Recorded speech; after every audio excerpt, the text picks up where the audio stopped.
ialah Ray Erna Natasha, Nokat Metrik 2020616708. Video yang pertama saya akan menerangkan pelajaran kawat. Bergerak ke kanan dalam satu barisan. Ke kanan, pusing. Stop, dua, stop. Hukuman yang telah saya belajar untuk pelajaran ini adalah bergerak ke kanan dalam satu barisan, ke kanan, pusing, dan bergerak ke kanan bertiga-tiga, ke kanan, pusing. Apabila pelatih mendapat hukuman ini, pelatih akan berpusing mengikut arah jam dan hanya berpusing sebanyak 90 darjah dan menggunakan kaki kanan untuk pusing dan hentak pada kaki kiri. Bergerak ke kanan dalam satu barisan, ke kanan, pusing, stop, dua, stop.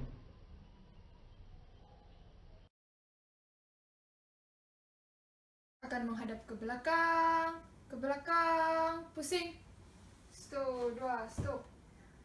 Squat akan menghadap ke hadapan, ke belakang, pusing, stop, dua, stop.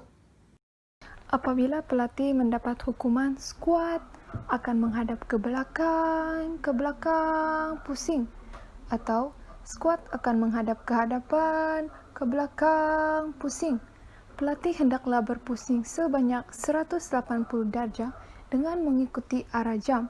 Pelatih harus dengan pantasnya memusingkan kepala, bahu dan badan sebanyak 180 darjah mengikut arah jam dan berada dalam keadaan sedia. Ketika mendapat arahan ini, pelatih akan memusingkan kaki kanan dan hentak pada kaki kiri. Akan menghadap ke belakang, pusing, stop, dua, stop. Squat akan menghadap ke hadapan, ke belakang, pusing, stop, dua, stop. Buka barisan, gerak, stop, dua, stop, dua. Buka barisan, gerak. Untuk pelajaran ini, apabila pelatih mendengar hukuman tersebut, pelatih yang berada di barisan hadapan akan mengambil 2 langkah ke hadapan, iaitu langkah kaki kiri ke hadapan 30 inci dan kaki kanan 15 inci. Kemudian angkat kaki kiri dan hentak pada kaki kanan kepada kedudukan sedia. Pelatih yang berada di barisan belakang pula akan mengambil langkah ke belakang mulai kaki kiri dan diikuti oleh kaki kanan. Kemudian angkat kaki kiri dan hentak di sebelah kaki kanan kepada kedudukan sedia. Masa bergerak sambil menyebut 1, 2, 1, 2. Buka barisan, gerak, stop, dua, stop, dua. Tutup barisan, gerak, stop, 2, stop, 2. Tutup barisan, gerak. Apabila pelatih mendengar hukuman ini, pelatih yang berada di barisan hadapan akan mengambil 2 langkah ke belakang, iaitu kaki kiri ke belakang 30 inci dan kaki kanan 15 inci. Kemudian angkat kaki kiri dan hentak di sebelah kaki kanan kepada kedudukan sedia.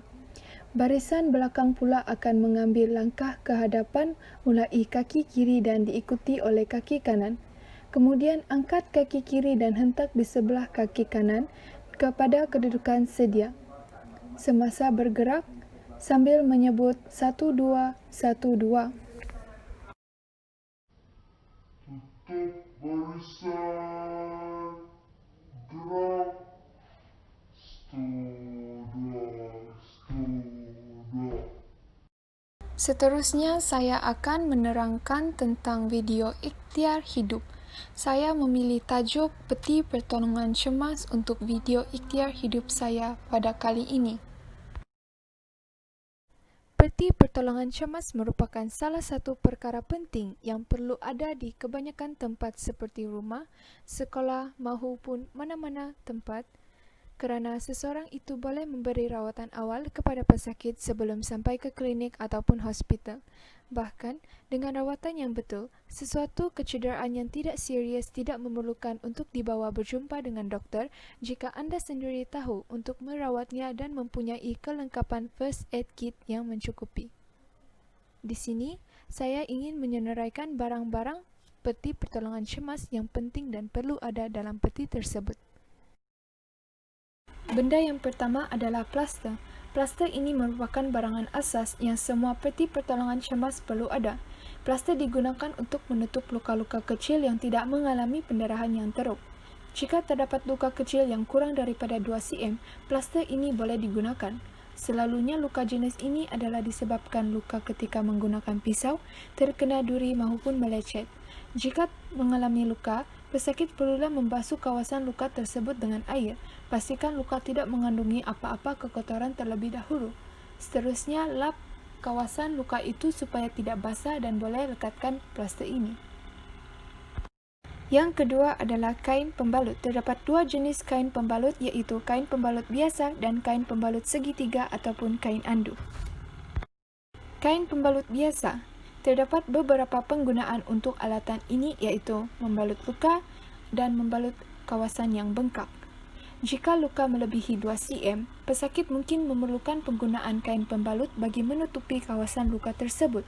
Tetapi sebelum itu, bersihkan luka dengan menggunakan antiseptik dan tutupkan luka itu dengan kain kasa perubatan. Kemudian, balut dengan kain pembalut untuk memberi sedikit tekanan pada bahagian luka agar pendarahan di kawasan tersebut berhenti. Kain pembalut yang kedua adalah kain pembalut segitiga ataupun kain andu. Terdapat pelbagai fungsi untuk kain ini, antaranya adalah sebagai andu ketika patah tulang atau patah tulang selangka, membalut luka atau membalut kawasan lebam, dan digunakan sebagai topeng. Dalam jerubu sebagai contoh, dan pada ketika itu kita tiada mask, kita boleh menggunakan kain andu ini untuk menutup hidung dan mulut. Basahkan sedikit di bahagian mulut, supaya partikel kecil ini dapat ditapis sebelum disedut masuk ke dalam paru-paru. Yang ketiga adalah kain kasa. Kain kasa ini selalu digunakan untuk menutupi luka yang besar. Ia juga boleh digunakan untuk membersihkan luka yang kotor. Kain kasa ini terdiri daripada jejaring benang dan ia tidak tercabut bila ditarik daripada luka. Terkadang ada yang menggunakan kapas untuk menutupi luka. Keadaan ini akan menyebabkan serpihan kapas akan melekat pada kulit luka apabila ia dibuka. Oleh itu, gunakanlah kain kasa berbanding dengan kapas ketika menutupi luka. Benda penting yang keempat adalah kapas. Kapas pula selalu digunakan untuk membersihkan luka. Jika luka tersebut tidak terlalu kotor, maksudnya tidak mempunyai benda asing seperti tanah, kaca, batu dan sebagainya, luka tersebut boleh dibasuh dengan air biasa dan kapas digunakan untuk membersihkan kawasan tersebut. Jika luka itu kotor, gunakan air bersih untuk membersihkan kekotoran terlebih dahulu, kemudian sapu dengan antiseptik menggunakan kapas untuk membunuh kuman di bahagian tersebut. Yang kelima adalah antiseptik, yang merupakan larutan yang berwarna kuning. Larutan ini mengandungi unsur iodin yang berfungsi untuk membunuh kuman di kawasan luka. Jika kawasan luka itu besar dan kotor, gunakanlah larutan ini untuk membersihkan luka tersebut. Yang keenam adalah gunting. Gunting penting untuk memotong kain kasa, kain pembalut dan sebagainya. Oleh itu, jangan lupa untuk meletakkan gunting dalam peti pertolongan cemas. Seterusnya adalah penyepit. Penyepit berfungsi untuk mengeluarkan serpihan dan menyepit kapas. Sebagai peringatan, pastikan penyepit Anda dalam keadaan kering dan bersih. Peti pertolongan kecemasan juga mengandungi ubat-ubatan. Contohnya, paracetamol yang berfungsi untuk dijadikan ubat bagi penyakit selsema, demam, dan sakit kepala. minyak angin ataupun ubat gosok berfungsi membantu meredakan sakit kepala, hidung tersumbat, ketidakselesaan perut dan gigitan serangga. Sebagai kesimpulan, kotak First Aid Kit atau peti pertolongan cemas merupakan salah satu barang yang penting dan memerlukan komitmen seseorang itu untuk menjaganya. Jika ada kekurangan perkakasan di dalam peti pertolongan kecemasan, sila isi kembali supaya orang ramai boleh menggunakan.